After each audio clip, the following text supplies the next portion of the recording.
noite. Hoje nós vamos falar, na aula de administrativo, da organização da administração pública. Vamos tratar do caráter subjetivo da administração pública, do caráter orgânico, do que ela é composta e como ela se organiza. Nós temos a divisão clássica da administração pública entre a administração pública direta e indireta. Mas nós temos algumas outras formas de organização que a gente vai entender agora. Então eu vou falar utilizando esse esquema aqui no quadro, que eu espero que seja visível. De qualquer maneira eu vou colocar ele na tela maior para vocês na hora da edição do vídeo, para que fique mais claro. Mas eu vou demonstrar aqui numa estruturação de um mapa mental a forma de organização da administração pública, certo? Então assim, a organização da administração pública se dá basicamente de forma centralizada ou descentralizada. E também nós vamos encontrar as entidades chamadas paraestatais, que são entidades que não fazem parte da administração pública, mas por atuarem de forma paralela ao Estado, por isso paraestatais, e em colaboração com este, elas acabam sendo citadas na organização da administração pública pelo papel que elas acabam desempenhando no cumprimento do interesse público, certo? Então vamos começar aqui por cima, falando da administração pública centralizada, que também é referida como administração pública direta. Tá? Por que ela é centralizada? É porque ela é a administração pública agindo, realizando as suas competências, as suas atribuições de maneira centralizada, de maneira direta. Por isso que se chama centralizada ou direta. Quem é que faz parte desta administração direta? A administração direta será composta pelos entes federativos, ou seja, União, Estados e municípios. Então a gente pode colocar aqui, complementando, que essa administração pública centralizada vai ser composta por estados, pela União, pelos municípios e também pelo Distrito Federal. E nessa administração centralizada se pode também computar os ministérios na União, as secretarias nos estados, as secretarias municipais nos municípios, que também vão fazer parte dessa dita administração direta. Essa administração direta, ela se refere a pessoas jurídicas de direito público. Cada um desses entes federados vai ser uma pessoa jurídica, que se diferencia da pessoa física, cidadão, e vai se enquadrar como uma pessoa jurídica de direito público interno, se diferenciando também de pessoas jurídicas externas, que seriam organizações internacionais, por exemplo. Então ela é uma pessoa jurídica de direito público interno, de dentro do nosso país. Além do mais, quem é que cria essa administração pública centralizada? A própria Constituição é quem cria essa administração pública centralizada, ou seja, a criação dos entes federados ela decorre estritamente, especificamente da Constituição Federal. E a Constituição Federal diz mais, ela diz como se organiza a Federação Brasileira em entes federados em cooperação nas suas atividades e também descreve quais são as atribuições que cada um destes entes federados vai executar. Ou seja, eles vão ter tarefas administrativas a realizar. E como é que eles vão fazer isso? De maneira centralizada, diretamente por sua administração direta, ou descentralizada, quando eles vão criar novas pessoas jurídicas distintas da pessoa jurídica de Estado, União, municípios e Distrito Federal para realizar certas atividades.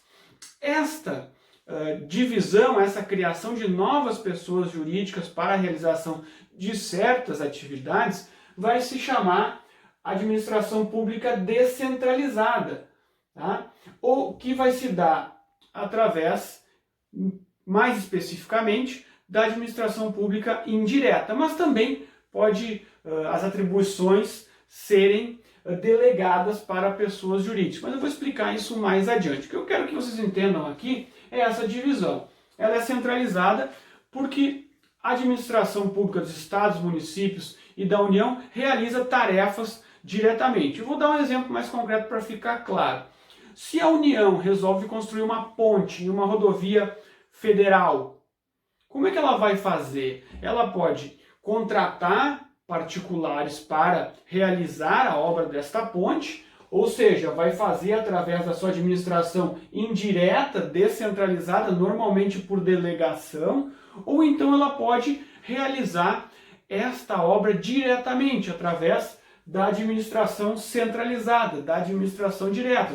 Quando, por exemplo, a União cria um Ministério da Infraestrutura, por exemplo. E esse Ministério da Infraestrutura pega os seus próprios servidores públicos, tem o seu próprio maquinário, e esses servidores pegam esse maquinário e vão lá e constroem a ponte.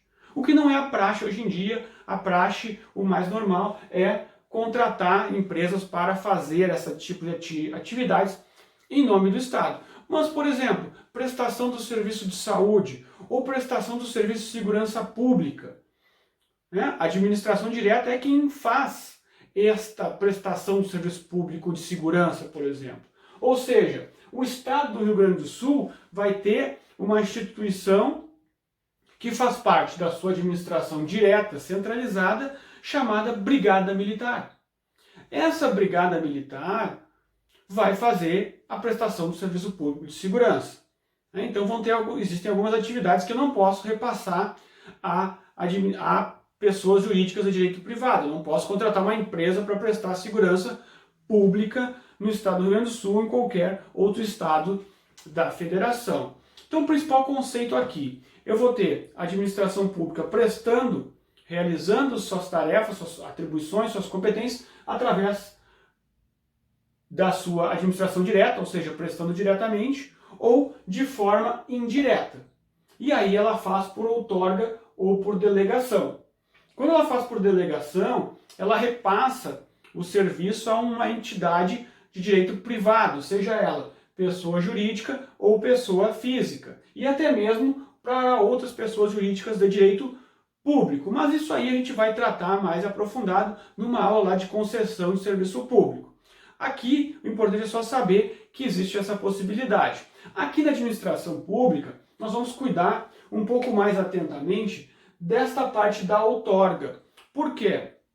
Porque a outorga ela é feita de caráter permanente e de maneira legal. Ou seja, vem uma lei que outorga uma parcela das atribuições desta administração direta para uma nova pessoa jurídica da administração indireta, que vai se dar destas formas aqui, que nós vamos falar mais adiante. E hoje nós vamos fazer só um panorama, nós não vamos caracterizar uma a uma as pessoas jurídicas da administração indireta, vamos fazer só esse panorama para entender a estruturação. Então vamos retomar aqui. A Constituição cria os estados, a União, o município e o Distrito Federal. Determina o que cada um tem que fazer. Esses entes federados fazem diretamente, através de secretarias, ministérios e secretarias municipais, tá? Através da sua administração direta, ou então eles criam novas pessoas jurídicas, ou seja, descentralizam a realização das suas atividades e fazem isso através da criação de pessoas jurídicas que são chamadas administração indireta. Tá? Vou dar um exemplo aqui para você de administração indireta para isso ficar um pouco mais claro. Tá? No estado do Rio Grande do Sul nós temos uma empresa chamada CE. Essa é uma empresa pública criada pelo poder público para prestar o serviço de energia elétrica. Tá? Nós temos uma autarquia chamada Departamento Autônomo de Estradas e Rodagem, que é uma pessoa jurídica da administração indireta, criada pela administração direta para cuidar da manutenção e conservação das rodovias no estado. Então o que a administração direta faz? Quando ela quer especializar alguma atividade, olha, eu vou criar uma pessoa jurídica especificamente para fazer uma parcela das minhas atividades. ela vai lá e cria uma nova pessoa jurídica da administração indireta. E aí vão ter as formas de se fazer isso, as formas que a lei prevê de como a administração direta pode realizar essa descentralização, tá? Que nós vamos ver logo adiante. Tá? Então, quando a administração direta quer especializar alguma tarefa, ela cria uma nova pessoa jurídica, uma nova PJ,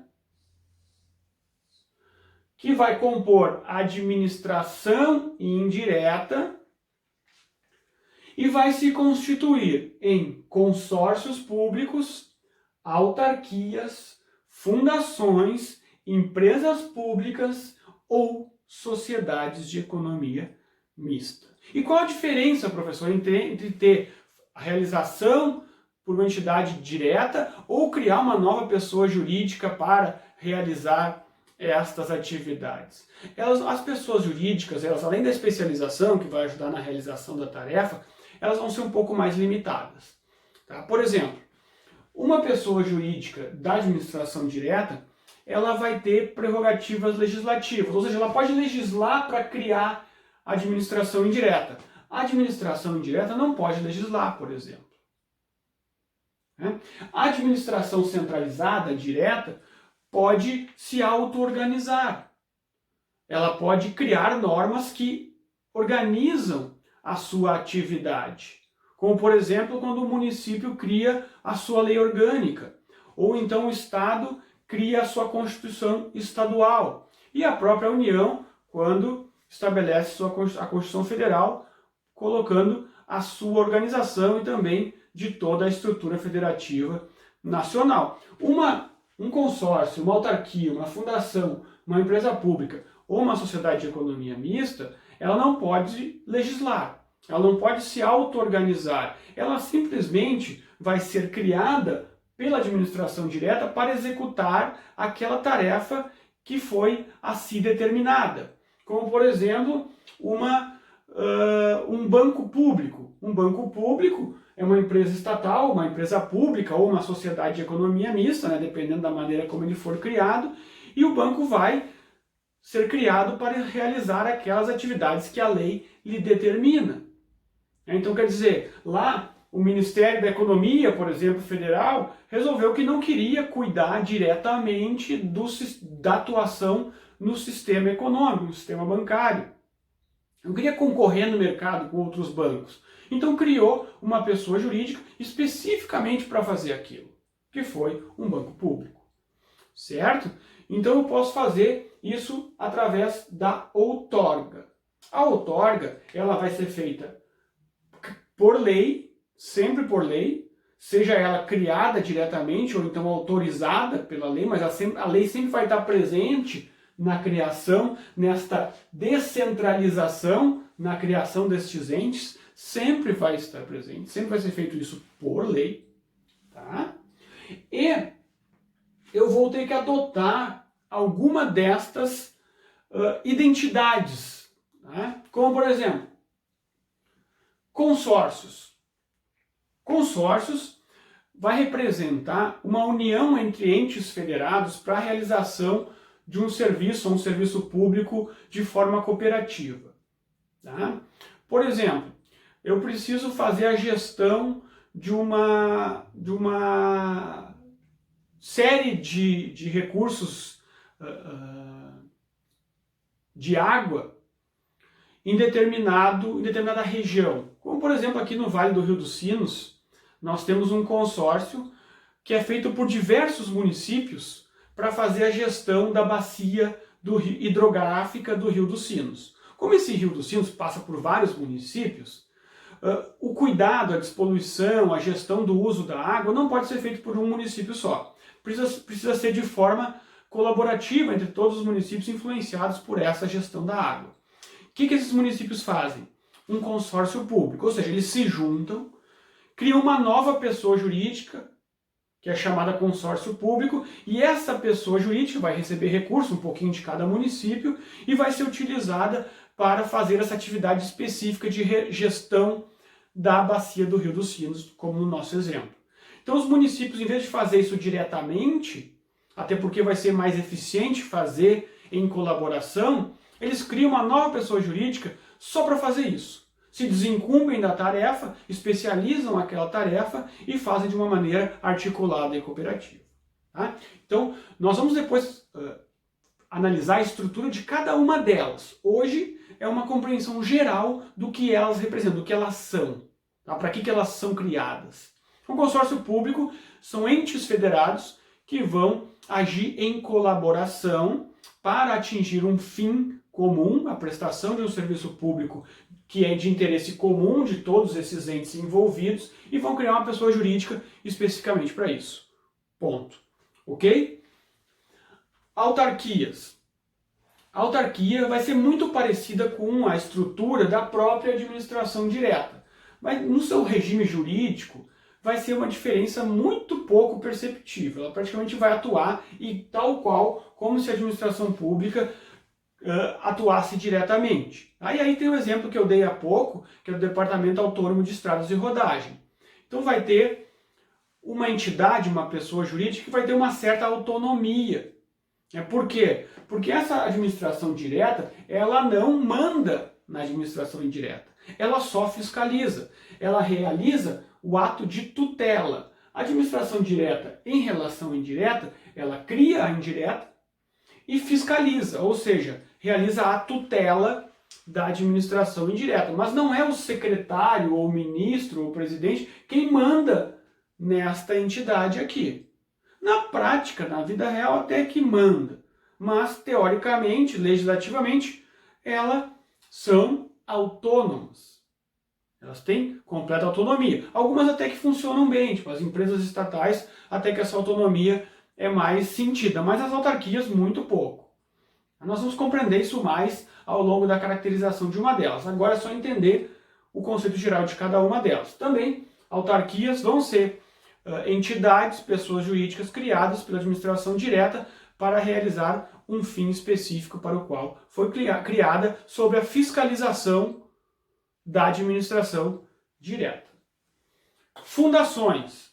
As fundações são criadas também, pessoas jurídicas, pode ser de direito privado ou de direito público, mas que são criadas para realizar algum fim de interesse do Estado em matéria social, ambiental, saúde, educação, assistência social. Vai ter uma lei que especifica quais são as atividades que cabem na fundação. Ela se assemelha àquelas fundações sem fins lucrativos que nós vemos na iniciativa privada.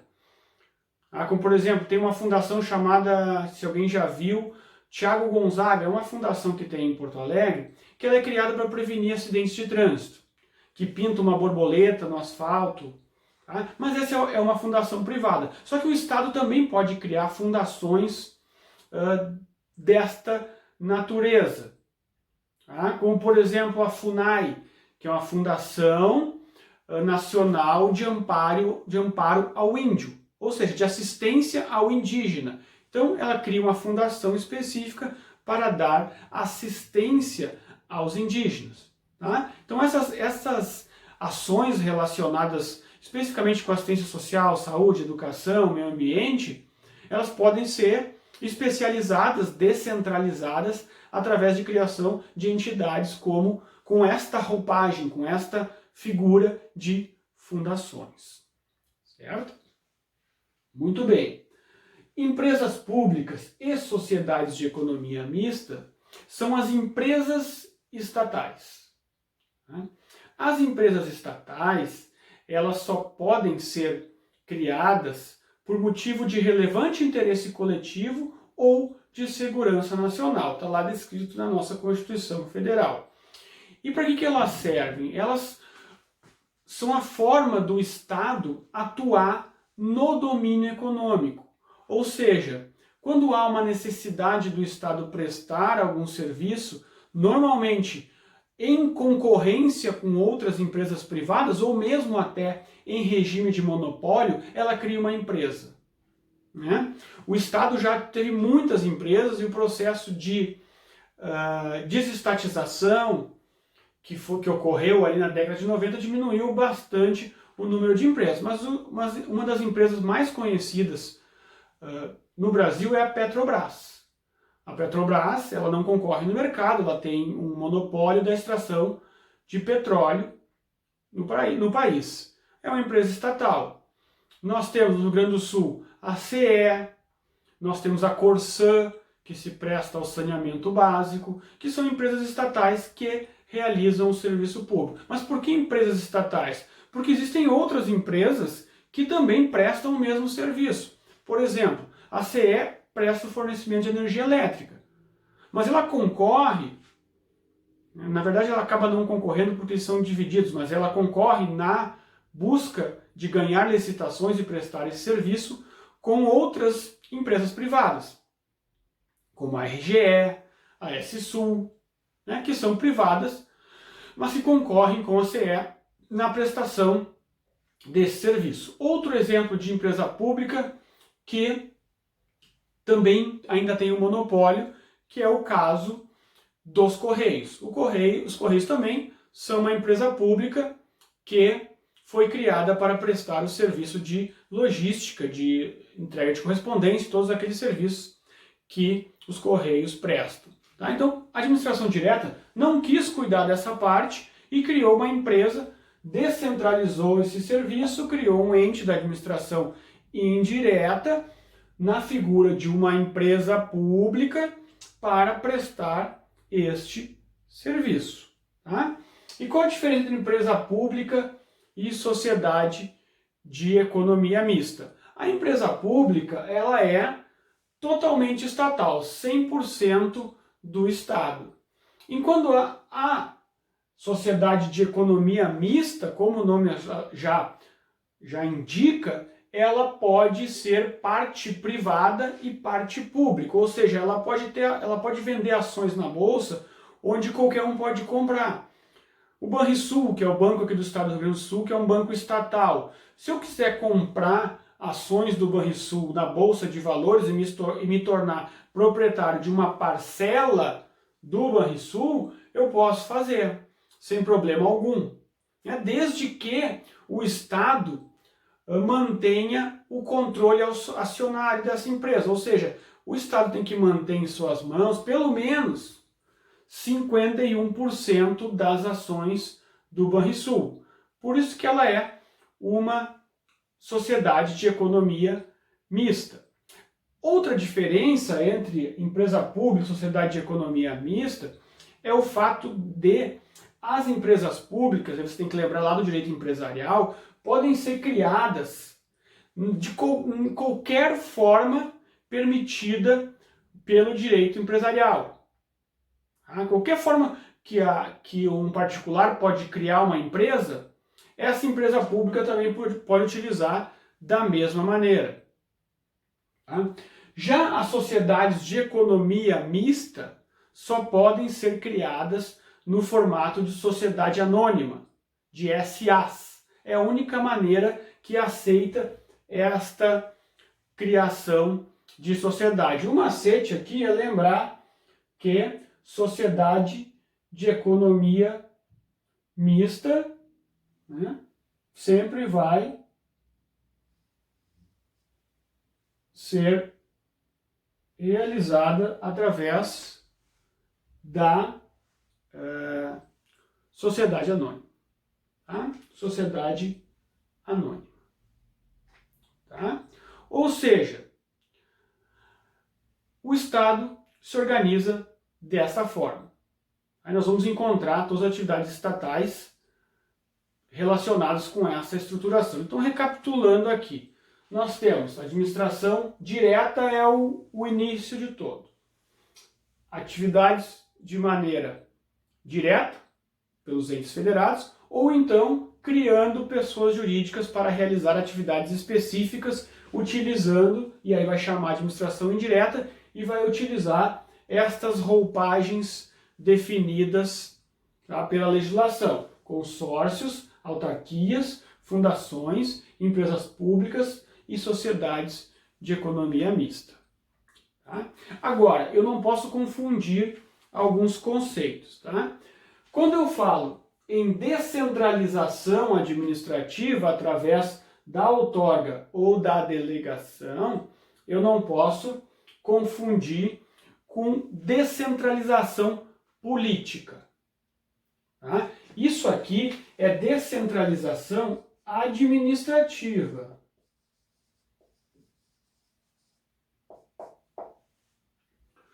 Quando vocês ouvirem a expressão descentralização política, aí então vocês têm que pensar nessa divisão aqui, ó.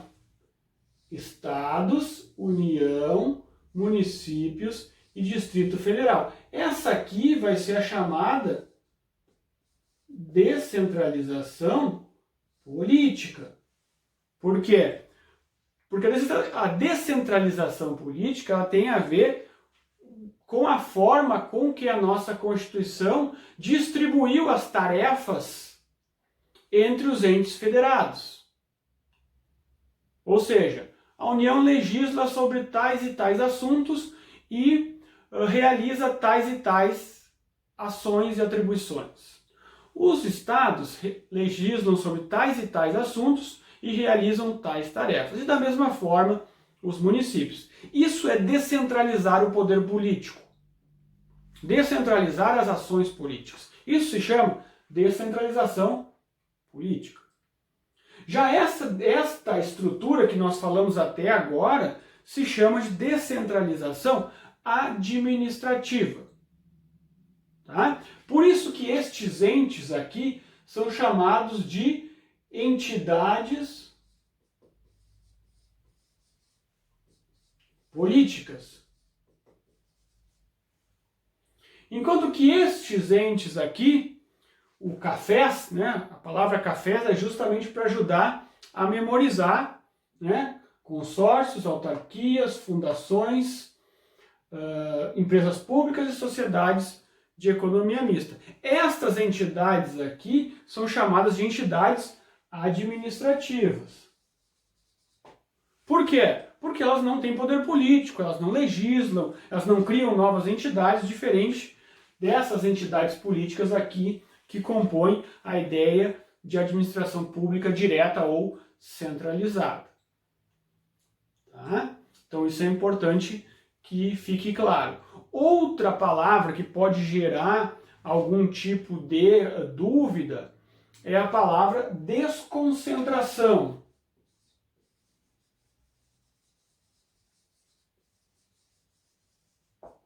Desconcentração administrativa. Por quê?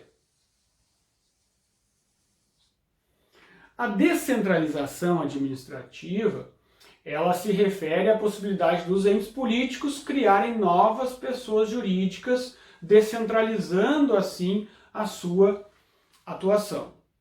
Agora, dentro de cada um desses entes políticos, eu vou ter diversos órgãos. Tá? Guardem essa palavra órgãos. Vou ter diversos órgãos. Estes órgãos compõem a ideia de desconcentração. Eu vou melhorar esta explicação. Vamos pegar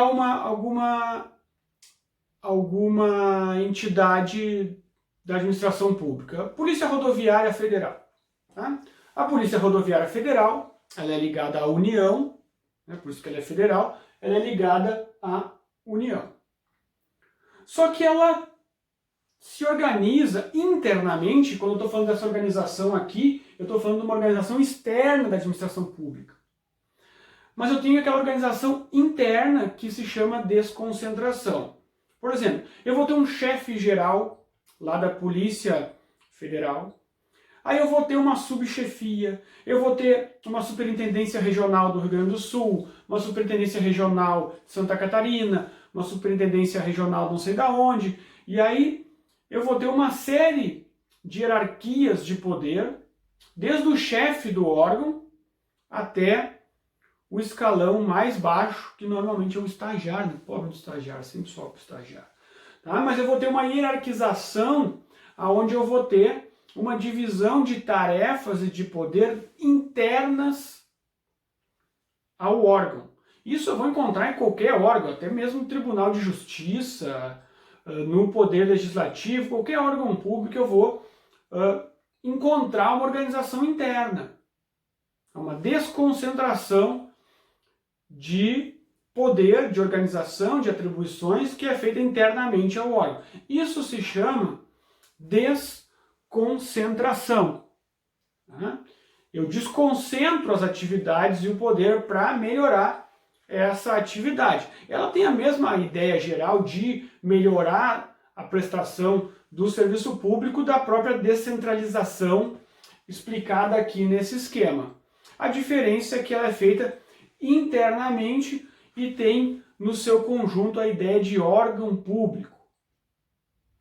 Certo? Então eu vou cuidar com essas diferenças, tá? Descentralização política, relacionada à divisão feita pela Constituição das atribuições entre os entes federados. Descentralização administrativa, que é quando esses entes federados criam novas pessoas jurídicas para fazer atividades determinadas.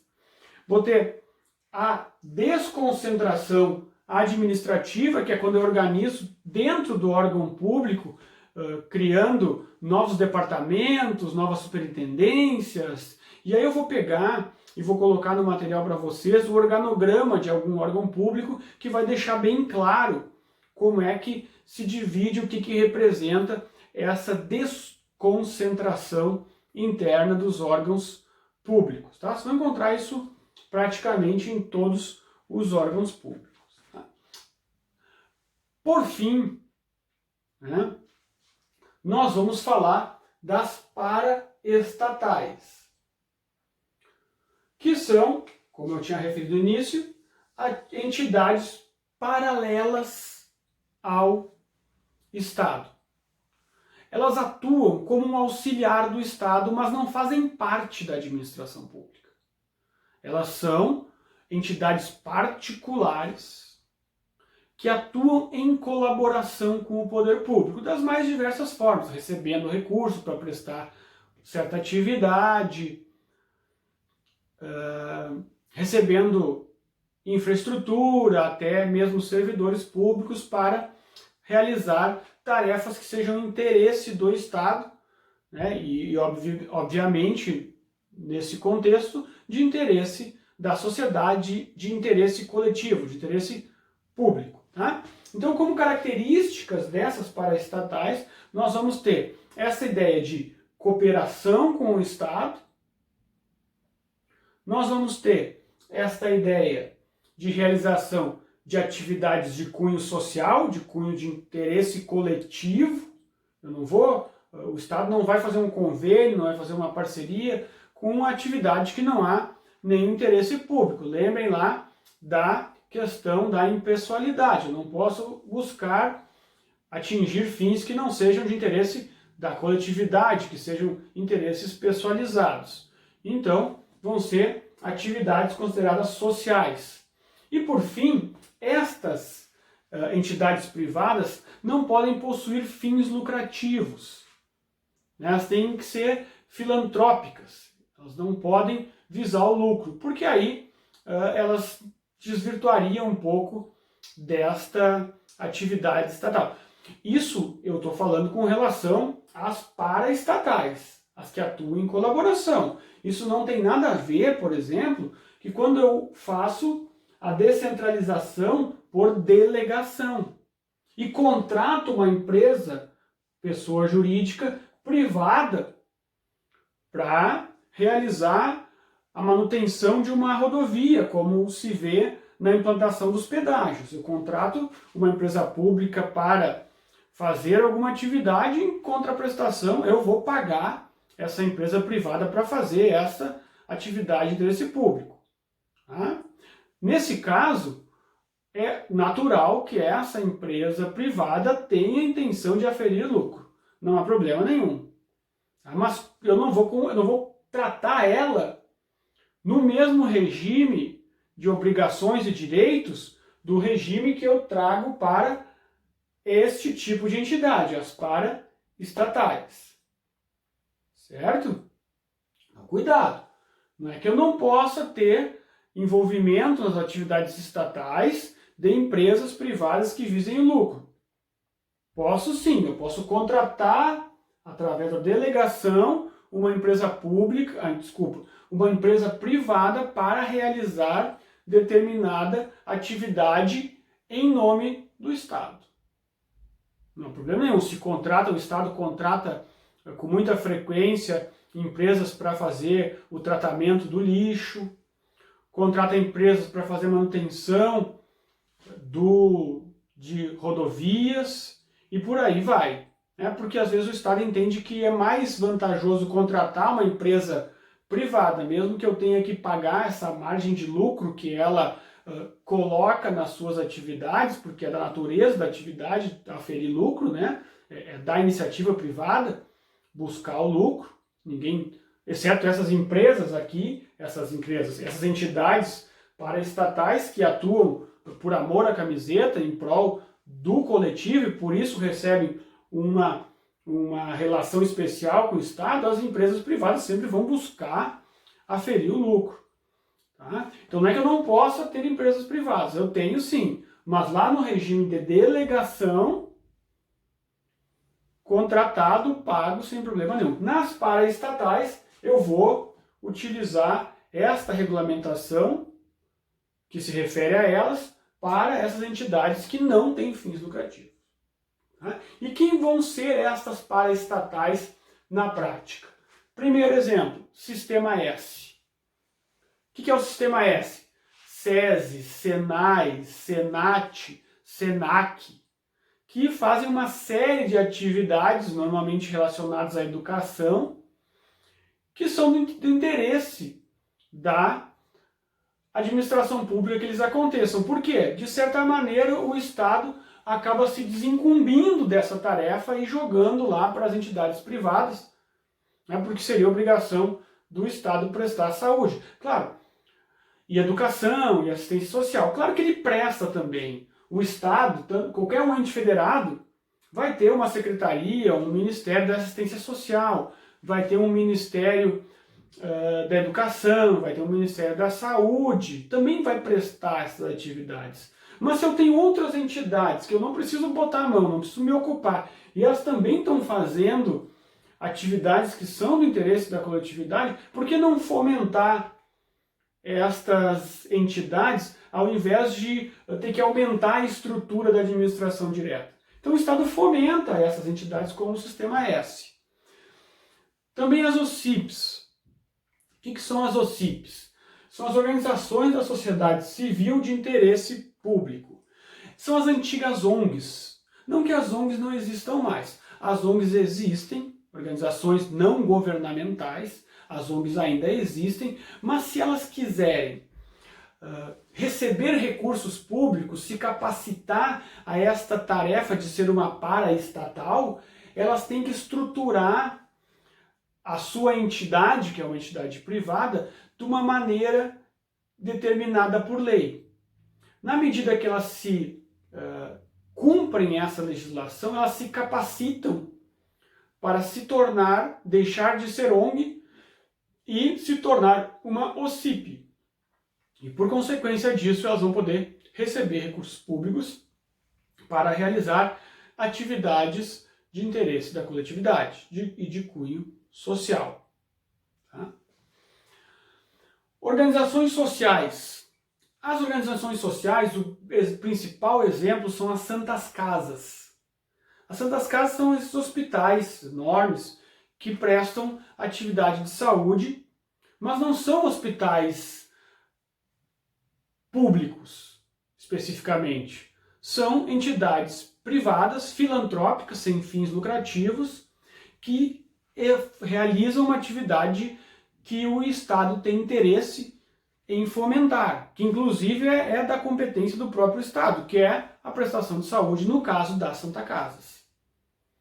Então o que ele faz? Ao invés de ter que construir um novo hospital público para suprir a carência de saúde, sabendo da existência dessas entidades filantrópicas, como as Santas Casas, ela, ao invés de fazer o novo hospital, ela repassa recursos para as Santas Casas para que elas atendam o sistema SUS, por exemplo, para que elas atendam através do Sistema Único de Saúde, ou seja, que elas atendam a população em geral de forma gratuita e universal, como preconiza o nosso Sistema Único de Saúde. Então, não são públicas, são privadas, mas por agruparem essas características de filantropia, prestação de trabalho social, trabalho em parceria com a administração pública. Por fim, Fundação de Apoio às IES, Instituição de Ensino Superior. Aí nós vamos ter a instituição, normalmente pelas universidades, de fundações, né? As universidades públicas fazem parte da administração pública direta, normalmente direta. Elas vão ser, apesar da autonomia das universidades públicas, elas fazem parte da administração pública federal. Né? URGS, Federal de Minas Gerais, Federal de Santa Maria, todas as federais elas vão fazer parte do Ministério da Educação, né? O Ministério lá da administração direta. Então, elas não podem fazer outras atividades que não seja de ensino, pesquisa e extensão, por exemplo. Então essas fundações, quando precisam promover algum evento para que elas possam arrecadar recursos, né, porque a gente sabe que muitas vezes, normalmente, as universidades federais não conseguem angariar recursos para tudo que elas precisam. Então digamos que eu faça uma ação entre amigos para subsidiar financeiramente a Universidade Federal do Rio Grande do Sul. A Universidade Federal não vai poder receber esses recursos, por quê? Porque ela faz parte da administração direta. Eu não posso distribuir recursos para a administração direta porque não sei quais são os fins que podem estar por trás desse recebimento de recursos. Mas o que ela faz? Ela cria uma fundação para receber esses recursos. Isso é só um exemplo do que é possível fazer com uma fundação. Mas essas fundações não são as mesmas fundações criadas aqui, porque estas são públicas, essas aqui são privadas e têm a intenção de auxiliar as instituições de ensino superior. E aí eu lembro da FIP. A FIP, que a gente acha que é só um indicador de preço de carro, mas na verdade ela é uma fundação uma fundação sem fins lucrativos, que realiza atividades de interesse social. E aí se capacita a receber verbas do Estado e também de realizar tarefas de pesquisa interessadas de interesse da coletividade. Tá? Mas a gente vai ter a oportunidade de caracterizar essas entidades da administração indireta uma a uma de uma maneira mais calma. Hoje é a ideia do panorama geral para auxiliar na compreensão. Eu deixo uma pergunta para finalizar, para que vocês pesquisem, um conselho de profissões, como Conselho Federal de Medicina, Conselho Federal de Odontologia, ou até mesmo a Ordem dos Advogados do Brasil. Como que estas três entidades se enquadram ou não nesta estruturação da administração pública. Então eu deixo só esta curiosidade, instigo esta dúvida para que a gente veja na próxima aula mais especificamente. Então, agradeço a atenção de todos que chegaram até aqui, espero que tenha ficado claro esta imagem do quadro, mas eu vou disponibilizar para vocês ela, ou seja, através de uma foto. No nossa apostila tem um espaço em branco na página 17, se eu não me engano, que é o espaço justamente para vocês desenharem este mapa mental, certo? E no mais, desejo uma boa noite a todos e foi uma satisfação inenarrável ter estado com vocês aqui nesta noite. Um grande abraço a todos e até a próxima aula.